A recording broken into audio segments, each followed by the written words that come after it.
মা, আপনি রেগে আছেন কেন?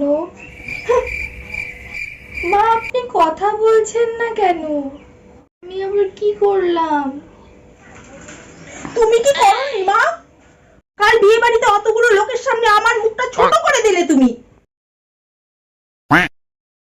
কই মা, আপনার মুখটা তো আগে যেরকম তরমুজের মতো ছিল সেরকমই তরমুজের মতো বড়ই আছে। কি আর বলবো, সব মান সম্মান ধুলোতে মিশিয়ে দিলে তুমি। কি বলুন মা, আপনার সম্মানটা কোথায় পড়েছে? আমি গিয়ে এনে ওটার ভালো করে ধুলো ঝেড়ে আপনাকে আবার দিয়ে দিচ্ছি। চুপ, একদম চুপ। তোমায় কে বলেছে মাগো কাল বিয়ে বাড়ির থেকে খাবারগুলো চুরি করে আনতে? যখন ধাক্কা লেগে খাবারগুলো পড়ে গেল তখন তো সমস্ত বিয়ে বাড়ির লোক সব আমার দিকে তাকিয়ে হাসছিল। আমি ভেবেছিলাম যে ওগুলো নিয়ে আসলে আজকে আর রান্না করতে হবে না, তাই তো আমি ছি ছি ছি ছি। ছি ছি ছি ছি, এটা খুব ট্রেন্ডিং সং ছিল, আমি শুনেছি।